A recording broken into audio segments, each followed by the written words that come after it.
আসসালামু আলাইকুম ভিউয়ার্স, দেশ ও দেশের বাইরে যে যেখান থেকে বসে আজকে আমার এই ভিডিওটি দেখছেন তাদেরকে জানাই আন্তরিক শুভেচ্ছা ও অভিনন্দন।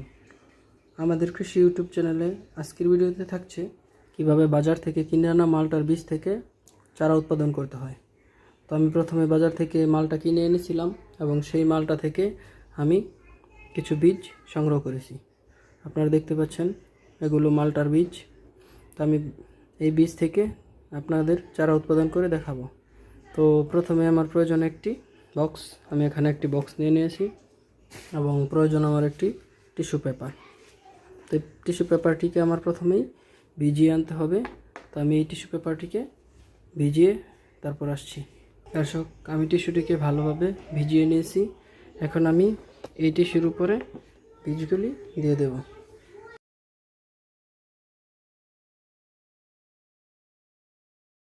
এখন আমি এই টিস্যুটাকে ভালোভাবে পেঁচিয়ে এইভাবে এই বক্সের ভিতরে রেখে দেব। দেখতে পাচ্ছেন এই বক্সের ভিতরে আমি ভালোভাবে বীজগুলিকে বসিয়ে বক্সের ঢাকনাটি ভালোভাবে লাগিয়ে দিয়েছি। তো দর্শক, এইভাবে আমি এই মালটার বীজগুলোকে 20 থেকে 25 দিন রেখে দেব। এর মধ্যে এই 20 থেকে 25 দিনের মধ্যে আমি 2 থেকে 3 দিন পর পর চেক করব যে টিস্যুটা শুকিয়ে গেছে কি না। যদি টিস্যুটা শুকিয়ে যায় তাহলে আমাকে হালকা পরিমাণে পানি ছিটিয়ে দিয়ে টিস্যুটাকে ভিজিয়ে রাখতে হবে। কেননা যদি আপনি টিস্যুটা ভিজিয়ে না রাখেন তাহলে কিন্তু বীজের অঙ্কুরোদ্গমটা হবে না। এজন্য আপনাকে অবশ্যই 2 থেকে 3 দিন পর পর চেক করতে হবে যে টিস্যুটা ভিজা আছে কি না নাকি শুকিয়ে গেছে। তো যদি শুকিয়ে যায় তাহলে অবশ্যই হালকা করে পানি ছিটিয়ে দিতে হবে এবং অবশ্যই আরেকটা জিনিস খেয়াল রাখতে হবে যেন টিস্যুর মধ্যে বেশি পানি জমে না থাকে। মানে টিস্যু বা বক্সের ভিতরে যেন পানি বেশি জমে না থাকে। যদি বেশি পানি জমে যায় তাহলে বীজগুলি কিন্তু পচে যাবে। যদি বীজ থেকে মূলও বের হয় তাহলে কিন্তু মূলের গোড়া পচে যাবে এবং বীজ থেকে কোনো ক্রমেই আর চারা উঠবে না। তো দর্শক, ফিরে আসছি পরবর্তী আপডেট নিয়ে, আমাদের সাথেই থাকুন। আর হ্যাঁ দর্শক, এই বক্সটি কিন্তু আমি একটি অন্ধকার জায়গায় রেখে দেব, যেমন যেখানে কোনো আলো বাতাস না যেতে পারে এমন একটি জায়গা। এটা আপনার খাটের নিচে হতে পারে, আলমারির নিচে হতে পারে, অথবা আপনার যেখানে ভালো লাগে অন্ধকার জায়গা যেখানে আলো বাতাসের আনাগোনা কম সেইখানে আপনি রেখে দিবেন। এতে করে খুব সহজেই বীজ থেকে অঙ্কুরোদ্গম হবে এবং সুন্দর চারা বেরিয়ে আসবে। দর্শক, 20 দিন পর আপনাদের আবার স্বাগতম। আমি এই বক্সের মধ্যে মালটার বীজ লাগিয়েছিলাম আজ তার 20 দিন। তো চলুন দেখে নিই এর মধ্যে আমার বীজগুলোর কি অবস্থা।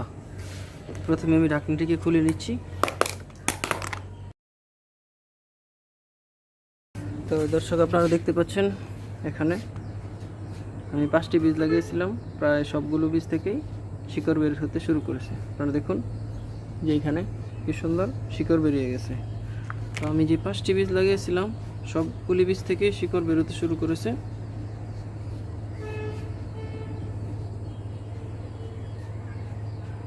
চারটি থেকে বেরিয়ে গেছে আর একটি বের হবে, এই যে দিক দিয়ে ফেটে গেছে। তো আপনারা দেখুন এইভাবে।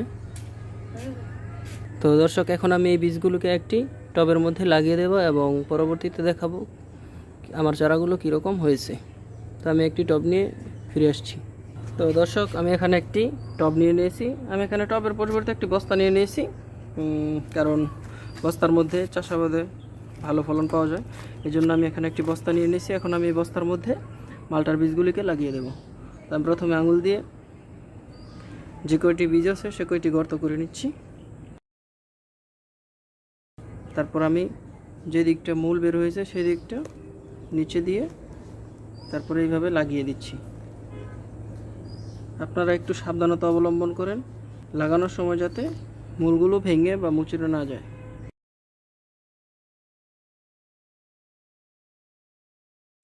এখন আমি এর উপরে হালকা করে মাটি দিয়ে দেব। অবশ্যই গুঁড়ো মাটি দিতে হবে যাতে বীজগুলি ভালোভাবে জীবিত হয়ে যায়। তো এখন আমার প্রয়োজন ছিল একটু হালকা করে পানি ছিটিয়ে দিয়ে দেওয়া, কিন্তু আমার মাটিটা ভেজে থাকার কারণে আমি এখন হালকা করে পানি ছিটিয়ে দেব না। তো পরবর্তীতে আমি আগামীকালকে হালকা করে পানি ছিটিয়ে দিয়ে দেবো। আর দর্শক, আজকের ভিডিও এ পর্যন্তই। পরবর্তীতে আমি আপনাদের দেখাবো যে আমার মালটার চারা কতটুকু বড় হয়েছে এবং কিভাবে আমি এর পরিচর্যা করি। তো সে পর্যন্ত সবাই ভালো থাকবেন, সুস্থ থাকবেন এই কামনা করে বিদায় নিচ্ছি। আসসালামু আলাইকুম।